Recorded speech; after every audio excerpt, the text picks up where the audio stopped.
ठीक। अब इसके आगे कह रहे हैं कि अब अपने मन को शत्रु मानो। देखिए, भगवान ने हमको इंद्रियां दी और मन दिया और बुद्धि दी। तो इसमें बुद्धि का महत्व सबसे अधिक है। ये बुद्धि जो है एक बर्तन के समान है। बर्तन के समान माने कैसे? कि देखिए, वो बुद्धि में अनेक प्रकार के ज्ञान आ जाते हैं। आपने सुना कृपालु जी महाराज का प्रवचन, वो बुद्धि में आ गया। आपने अपने दोस्त का प्रवचन सुना जो उसने ऑफिस में दिया था चाय के समय, वो भी बुद्धि में आ गया।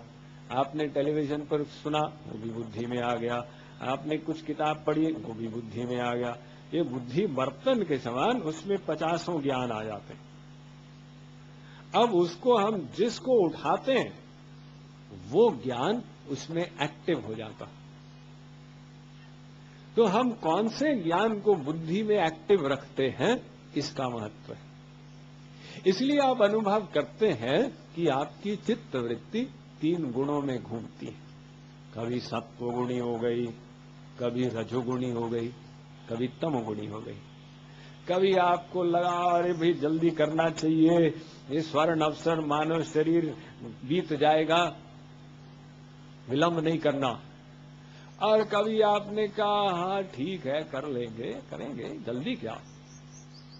और फिर भावना परिवर्तित हुई, आपने कहा अरे क्या आवश्यकता, अपना संसार में मौज मस्ती करो।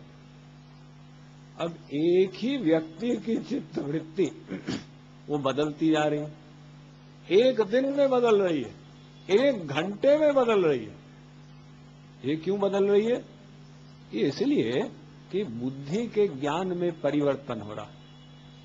जब आपने ये ज्ञान धारण किया कि मैं शरीर नहीं हूं, मैं आत्मा हूं, मैं भगवान का अंश हूं, भगवान ही मेरे हैं, इस ज्ञान को आपने बुद्धि में एक्टिव कर लिया, तो अब मन की प्रेरणा हुई, चलो भगवान को प्राप्त करना।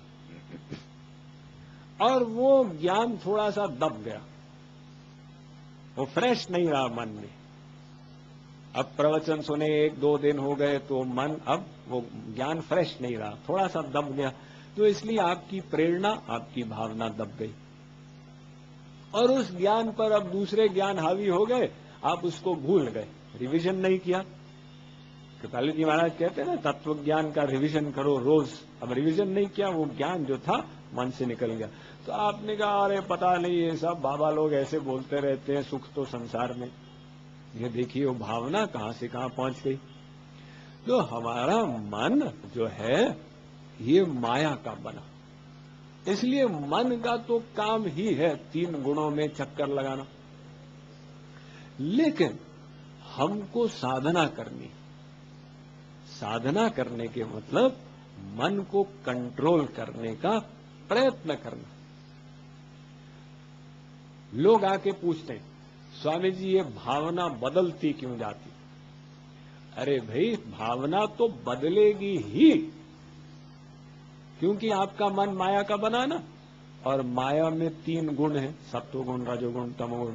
और इस संसार में भी 3 गुण हैं। तो जैसा आपको वातावरण मिला वैसा गुण बलवान हो गया, अब आपकी चित्तवृत्ति घूमने लगी।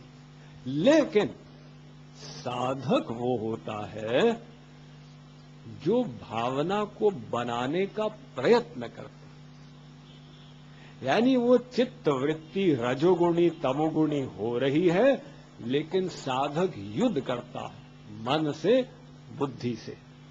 पहले वो बुद्धि में सही ज्ञान धारण लाता, नहीं नहीं ये क्या हो रहा, मेरी भावना क्यों कम हो रही है, ऐसे कैसे चलेगा। अब वो सही ज्ञान लाता है बुद्धि में, और फिर उसके बाद बुद्धि के द्वारा वो मन को कंट्रोल करता। इसमें मेहनत पड़ती, यानी संसार में हमारा मन जाए इसमें मेहनत नहीं है, लेकिन ईश्वरीय क्षेत्र में बना रहे, इसमें आपको बुद्धि मन के साथ युद्ध करना पड़ेगा। तो कृपालु जी महाराज कह रहे हैं कि मन पर विश्वास मत करो। मन तो कहेगा, अरे क्या बैठे बैठे थक गए, अब चलो कमरे में जाके लेटो। अरे क्या सुबह 5 बजे उठ के स्नान करके 5:30 बजे आए, ठाठ से 7 बजे तक सोते रहो, ये मन तो ऐसा कहेगा, लेकिन मन के अनुसार मत चलो, बुद्धि के अनुसार चलो। मन पर विश्वास मत करो, मन को अपना दुश्मन मानो, और बुद्धि पर भी विश्वास मत करो, बुद्धि को गुरु की बुद्धि से जोड़ दो। तो गुरु क्या कह रहे हैं? वो कह रहे हैं कि बुद्धि में ये ज्ञान लाओ कि सोचो अगर आज मेरा अंतिम दिन होगा तो क्या होगा, ऐसा सोचो। यानी ये ज्ञान रखो कि कल मैं मर गया तो क्या होगा। आज जितना शुभ कार्य बन जाए आज ही कर लें, कल तक डिले न करें। जब हम ये ज्ञान रखेंगे तो स्पीड से आगे चलेंगे। कृपालु जी महाराज ने कहा रोज सुबह उठ के सोचो शायद आज मेरा अंतिम दिन हो, तो फिर लापरवाही नहीं होगी। और अगर आपने सोचा अरे अभी तो 50 वर्ष बाकी है, कृपालु जी महाराज कह रहे हैं सोचो आज अंतिम दिन है, और जोशी जी ने कहा कि मैं तो 80 वर्ष की आयु में मरूंगा, तो अभी तो 50 वर्ष बाकी है। तो आप इस भावना से जीवन को जियोगे कि अभी 50 वर्ष बाकी है, तो 50 वर्ष में भी कुछ नहीं होगा। क्योंकि आप कहोगे कल साधना करूंगा, तो कल कोई पूछे करो, आप कहोगे मैंने कहा था ना कल साधना करूंगा, तो कल तो कभी आएगा नहीं। ये साधना कल नहीं, आज नहीं, अभी करनी है। अभी यानी ये वर्तमान क्षण ही भगवत प्राप्ति का द्वार है, न भूतकाल न भविष्यकाल। तो इसलिए हमें अभी भगवान की ओर प्रवृत्त होना है। वो ठीक है, अब हम अधिक कथा में नहीं जाएंगे क्योंकि टाइम हो रहा है। अब इसके आगे की जो पंक्तियां हैं उसकी व्याख्या शाम को की जाएगी। सदा सोचहु जाने कब छिन जाए तनु यह प्यारी, सदा सोचहु जाने कब छिन जाए तनु यह प्यारी, जाए तनु यह प्यारी। सदा सोचहु जाने कब छिन जाए तनु यह प्यारी, सदा सोचहु जाने कब छिन जाए तनु यह प्यारी, जाए तनु यह प्यारी। मन को मानो शत्रु इसकी, सुनहु जनि कछु प्यारे। मन को मानो शत्रु इसकी, सुनहु जनि कछु प्यारे, सुनहु जनि कछु प्यारे।